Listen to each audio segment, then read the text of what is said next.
Hello everyone, SirMonkeySuit here, back again with Fullmetal Alchemist Brotherhood. We are on episode 20, and in the last episode, it was a really, really good episode. We finally destroyed one of the homunculi, with Lust, Mustang. Damn! He was a badass last episode. He basically just incinerated her, like, again and again and again and again and again, just to find the threshold of what it takes to kill her, and what it basically all boils down to is it needs it's like the Philosopher's Stone within, so that core inside the homunculus, like, it needs to suffer enough damage to disintegrate. That kills off the homunculus itself. So yes, Lust is dead. So some justice has been served, but we still need to take care of Envy. And let's just get Gluttony out of the picture, because he's the fucking he's the disgusting one, right? But yeah, Risa didn't die. None of the people died this episode. It was so good.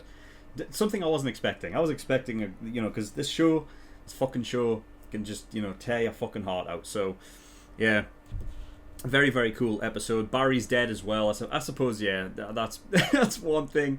Poor Barry, killed by his own body, and there is something with that. Like, I talked about it in depth with the in the post discussion for last episode, but there's something with that when the body actually scratched away the transmutation circle, Barry's soul died, but also the body crumbled over him. So I wouldn't think there's still a link there between the soul and the body. And Alphonse was talking previously. I didn't actually talk about this in the post discussion, but Alphonse was previously talking about this idea of, like, I don't know how much time there's left, and even to get an actual body for him, but his body was completely destroyed. So and he was talking about this thing about a soul and a body not being almost compatible. Is he even going to be able to find one? Well, that's the idea of getting the Philosopher's Stone for, isn't it? So we'll have to see. But at the end, pardon me. That's what happens when you drink Cassie Lager. But yeah, so the Ed and Alphonse's father showed up at the end of the episode, and that's where it cut off. So yeah, that's going to be interesting. This episode gets sort of some insight on him and why he's here, because we haven't seen these two characters interact at all, and that's Ed's father. So yeah, we'll see what goes on there. But yeah, so I don't think there's anything else to talk about. We're going to get in episode 20. So as always, the reaction will be here on YouTube, but if for whatever reason it gets taken down for copyright in the future, I will re-upload this as a discussion only video, and the link to the reaction will be in the description below. And as always, the link to the full length is in the description below as well, so if you do want to watch my reaction to this episode in full, not just the cut 10-minute version, then the offer is there for you. But yes, nothing else to talk about, so we're going to get in episode 20, see what we get. So without further ado, let's go. Hello, Edward. You appear to have grown some. You tried human transmutation. He knows this now? Okay. What makes you think you can show up like this? Tell me, Edward, what possessed you to burn down my home? After what happened, we vowed to never turn back. We did it as a symbol of our resolve. No, you didn't. You were hiding the memory. Wow. You're wrong! It's just like a child who hides the sheets after he wets the bed. He's disappointed with that. You don't know a damn thing! You make me sick to my stomach. Interesting. Father before the grave. Look at little Lal. Yes. Knew he was there all along, of course. Where have you been all this time? Why didn't you come back sooner? Trisha was waiting for you until the very end. The life form my sons transmuted. Are you positive that it was Trisha? Huh? Did you notice the eye color or the hair color? Huh? Are you telling me that wasn't even Trisha?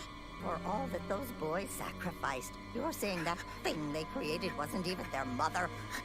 Barry mentioned something, and it made me realize that any type of body is incompatible with a foreign soul. Al, we've got to get you back in your regular body. Well, hold on. If it's about to give out on you, couldn't you just transfer your soul into some other object?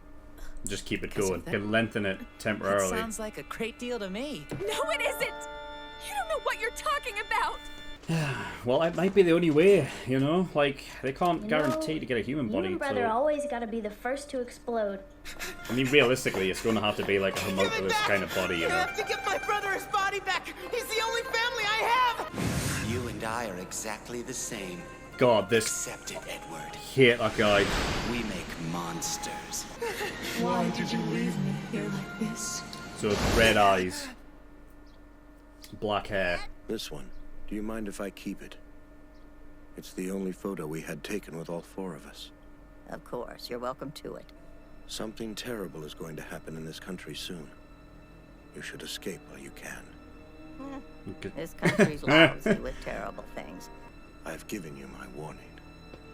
Yeah, he's going to be the fucking head of it, causing it all. Hey, Hohenheim, wait!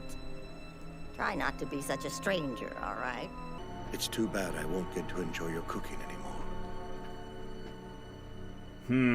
Maybe this was like his last chance to come back and to see his like family before he puts his plan into full motion. You're not really gonna dig it up, are you, Ed? Is this like the body? Hell. You ran away. I won't run away from this. Hohenheim got under his skin a bit there. Poor Panako. I'm to do this.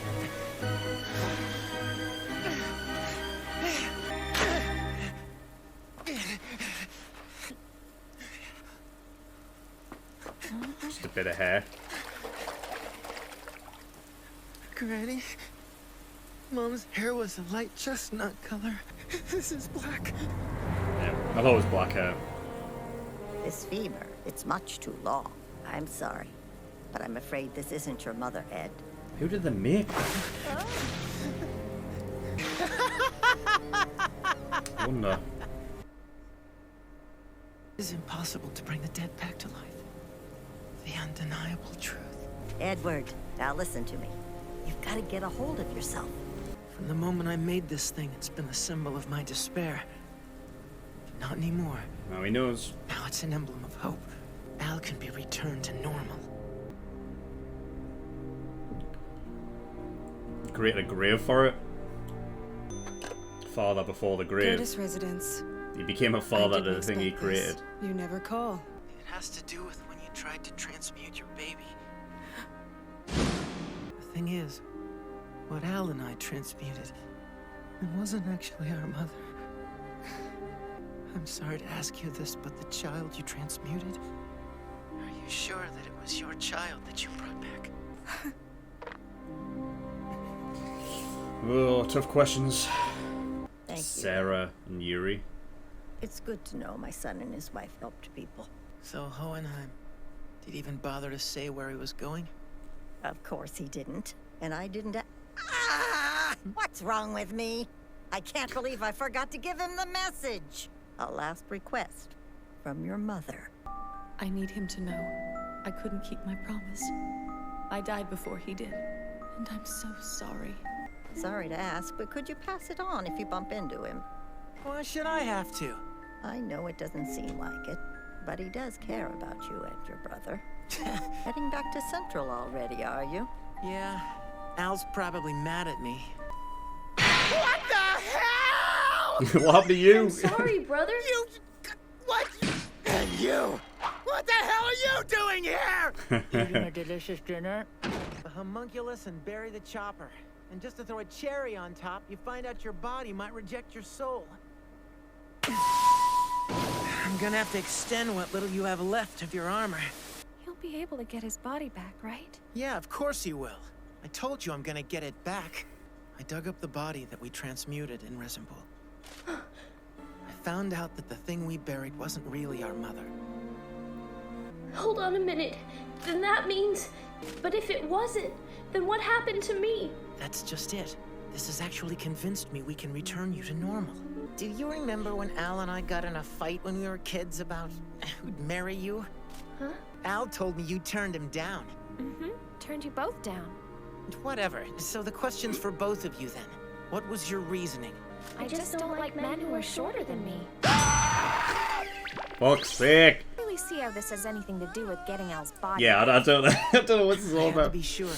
Al had a memory of something I don't recall, which means that it happened without a doubt. So now that we know you remembered something real, then we also know for a fact that really is Al bonded in there. It wasn't did it. It wasn't something that was No, it truly only your created soul, but that's just it. from scratch. If I was able to pull that much of you out, then I've got a hunch that your body's still in there, and I can pull it out. What did you see? Try to think back. I reached out.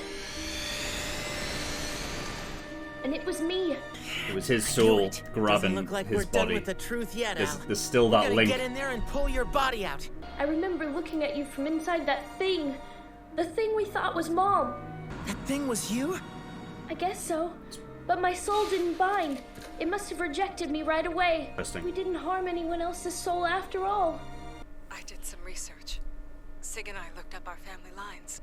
The child that I transmuted, it didn't have a single physical trait that could have come from us. Right.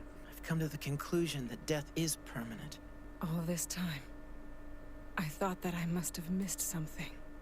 But it was impossible to do in the first place. Well, at least it's closure, you know. Thank you. This entire time, I've been blaming myself for what happened. I thought it was me. I thought I was the one who killed Mom a second time. Thanks, brother. Thank you. I wasn't the one who killed Mom after all. I'm glad it wasn't her either. I feel like I've been brought back to life. Our child wasn't made to suffer twice because of me. I can't just stand back and watch other people get hurt over what I've done. Like what happened to Mr. Hughes. And I told myself that if it meant other people getting hurt, then I don't even want my body back. I've met other people who weren't exactly human, but they still managed to live their lives with a purpose. This body could reject me anytime, but it's the same with being human. You never know when you might get sick or die in an accident. I can live a somewhat normal life, and that's how I've managed to keep going. But now, I can't take it anymore. I can't take all the nights by myself, and that's why I have to get back to normal. Sure, and you're going to. We'll knock that truth jerk on his butt, and then we're gonna pull your body right out of that place. Yeah! Positivity, I like it.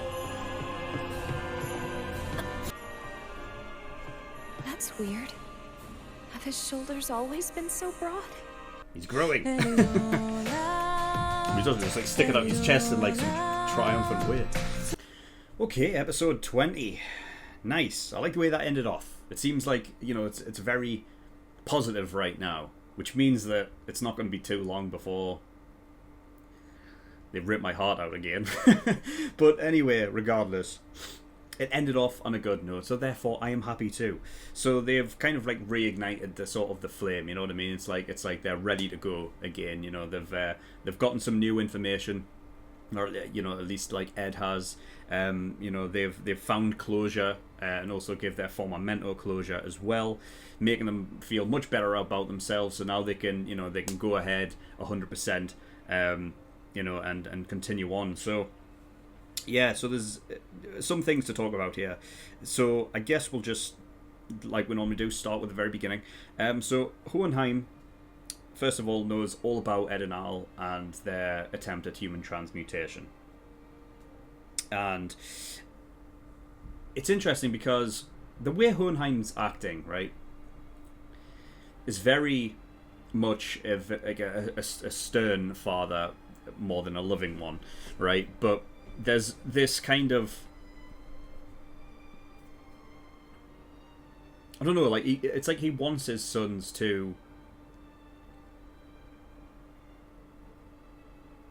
I guess, forge on ahead while not forgetting the past. Maybe surpass them to a degree, but like it's like he wants them to do well in that field, right? Because that's what he was all about, and he taught them about it and everything. So, you know, there's like this thing with Hohenheim that when he was talking about why did you burn down, you know, my house for and everything like that. It's not that he's being like, you know, it's not like he's giving them wrong for burning down the house. It's more about being disappointed in the reasoning that Ed gave for burning it down. You know, so that there was like some disappointment in that. And, you know, is it Panako? I think it's Panako, right? The granny. She was saying, of course, like at one point towards like the end of the episode that your father does love you, and I do believe that. It's just he has other things going on. He has big plans, it seems, and it's interesting that the way that this visit sort of went, it kind of puts this idea in my head that he was here as like, this is the last time, you know what I mean? This is the last time I have to be there to see, to go back before I go ahead and the world goes into chaos. And I think that's what the warning was about, to basically say, you should move because things are going to get bad. And the reason why he knows is because he's heading it up. And it's going to be interesting to learn about this mission, but whatever it is, it has something to do with Trisha as well. The mother knew about something. It's unclear whether or not she knew everything, but there was definitely something there with the promise that she made. And the interesting thing about it is now this is the English dub, okay? We all know that between the subbing and the dubbing, that things can be, meanings can be changed. What did the original Japanese, like, what was it supposed to mean? But the quote was, in the English dub, I couldn't keep my promise before she died, right? And then she said, I died before he did. Now, the way she said it, the phrasing was, I died before she did, but I died before he did. Not I died before he did. So my question is, there was extra there, because of the way that it was phrased. If you literally just took the quote and it said I died before he did, you would think that was just a promise where it was like, Hohenheim wanted to die before she did, so he didn't have to deal with that, that emotional impact of a loved one dying, his other half. But the way she phrased it, it was like, I died before he did. So he was doing something, and she knew that he was leaving, and it wasn't a case of just she was fine with it, clearly. But it's a question of, what was he trying to do? I remember there was something where they were talking about things in the backstory where the mother became ill, and whether or not Hohenheim knew about that, and that it was possible he was looking into some way to save her using alchemy, and that it led him down the route of the Philosopher's Stone and everything. And if that's the kind of shit that he was getting into, this is the result of his experiments, like these homunculi, and trying to do that, they do it that way, But it also could be another thing of like, whatever he was trying to do, when he found out that Trisha died, he may have gone a bit off the rails and whatever, tried and to try and fight against this, the big, but then that wouldn't make sense, because obviously Bradley is, one of his homunculus, and at the top of that, so there's definitely more going on. It's just a question of what's he trying to do here? Is it like he's wanting a fight?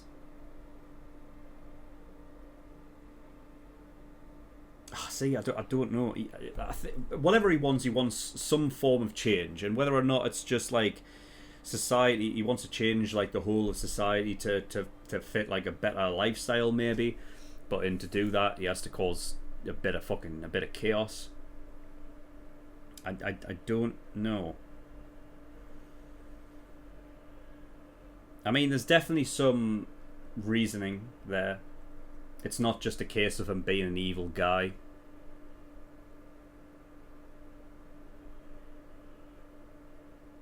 Or just doing it for fun or anything like that. There's some clear reasoning there. So it's interesting. It is. But Hohenheim was the one that basically pointed out, like, that thing you created, you know, are you sure it was Trisha? Check the eye colour on the hair. No, the eye colour was red and the hair black. And it didn't obviously go into what it actually was. No one really truly knows what it is. So I had a go at having a guess. So I think what it could be is like a dimensional temporary being. Something that's not meant to exist in the world, but is a connection, a temporary connection between whatever the other place where everything is, you know, where that fucking weird fucking all being, or whatever the fuck it is, whatever it is, right? And wherever they are saying that Al's body is, right? Whatever that dimension is, I almost feel like whatever, like this, you know, grotesque, like, black demon thing is, I could liken it to like a dimensional temporary being that connects the real world to that, you know. The reason why I think that is the case is because when, you know, Al talks about it in this episode, but we obviously saw it last time, was that for a bit he was actually looking through the eyes of that thing, you know.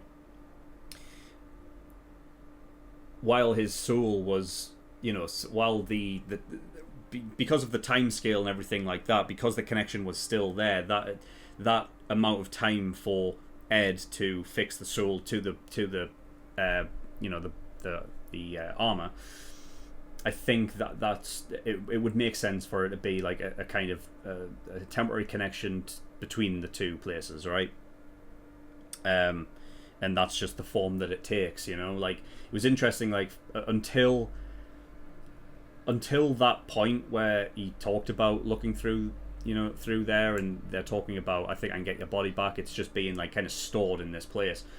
That before that, when they dug it up and it was like, you know, Mother's hair was like a sort of like a light chestnut and this is black, I was thinking, well, who is it then?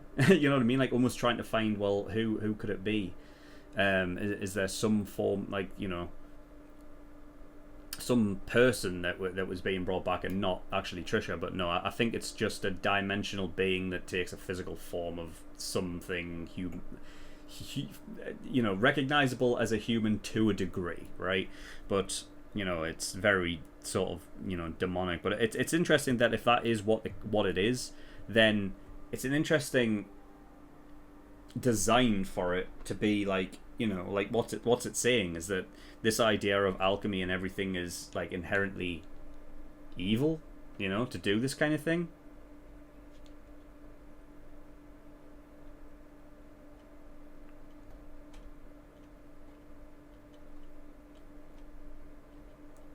Or it could be just a manifestation of something, of basically saying like, don't try doing this, you know what I mean? You're fucking with life, like, you know what I mean? Like that, all of the idea behind human transmutation and the fact that it's like it's taboo, you know, and it's like illegal and everything like that, because the whole thing behind it just is very necromancery. It's like very dark. So I wonder if it's like, if that's like a almost like the, you know, I mean, I've talked about this before about, you know, how, you know, living in this like, you know, alchemical world and everything, and who's like the higher power and everything like that, and if it's that just like fighting back, saying like you shouldn't be doing this, by manifesting this like dark being to maybe like ward them off, to stop them doing it.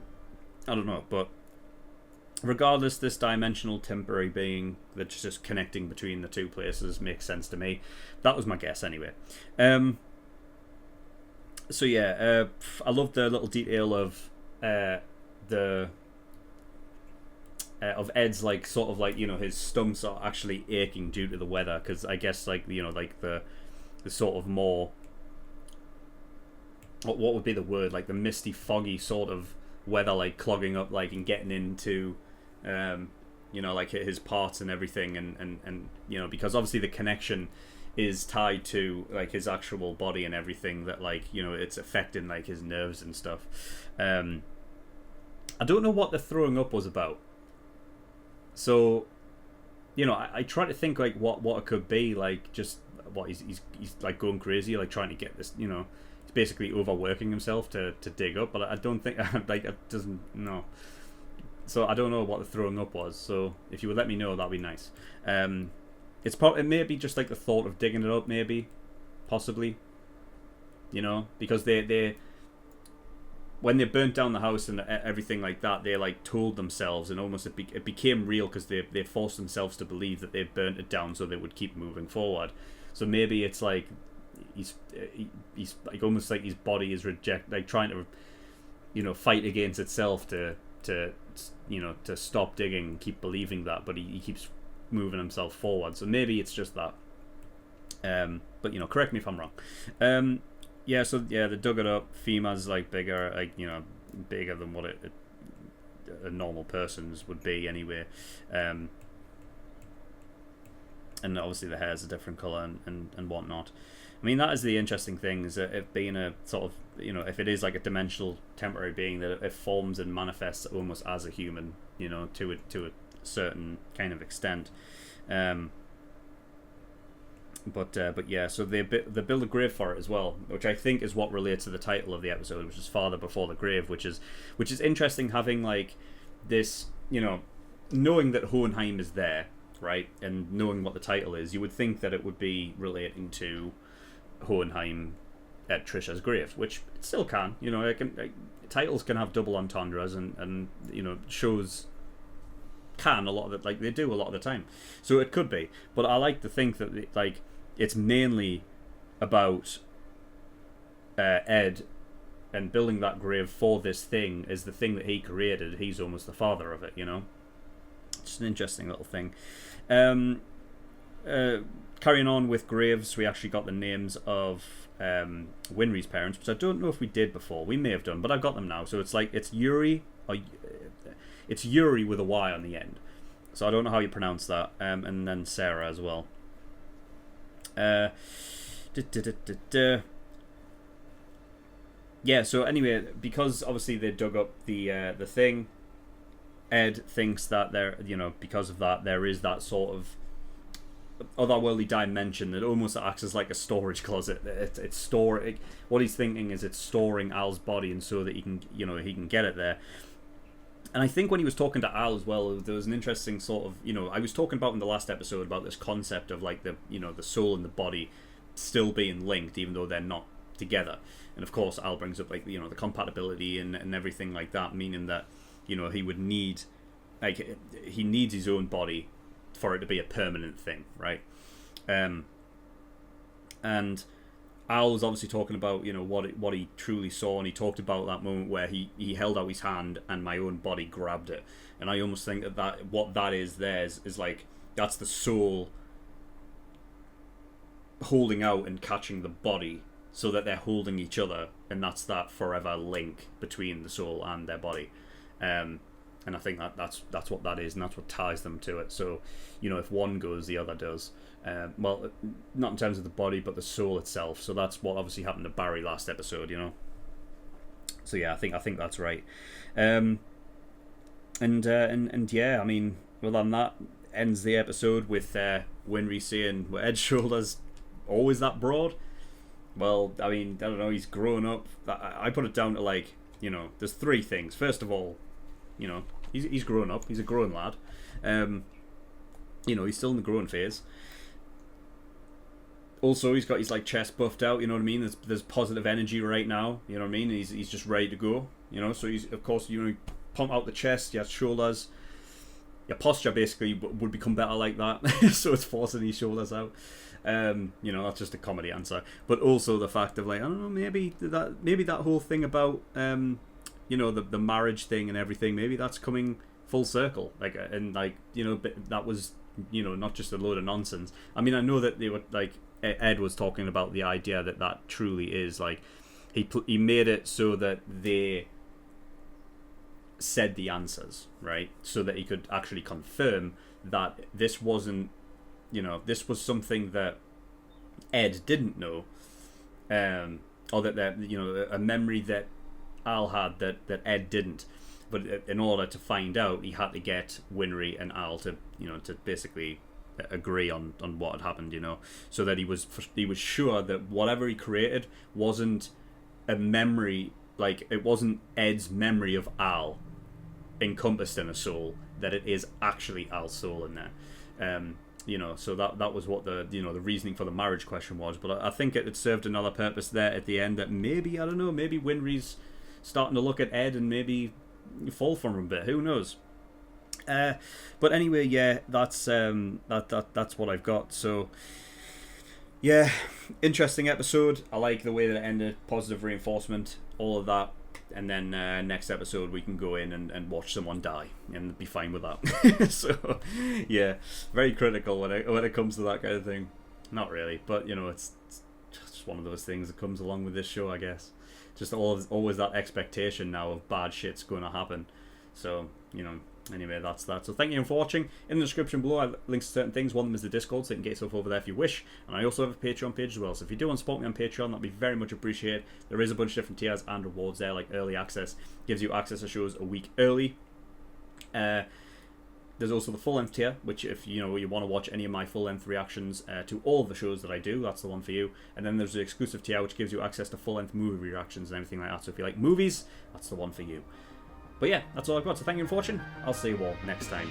Bye-bye.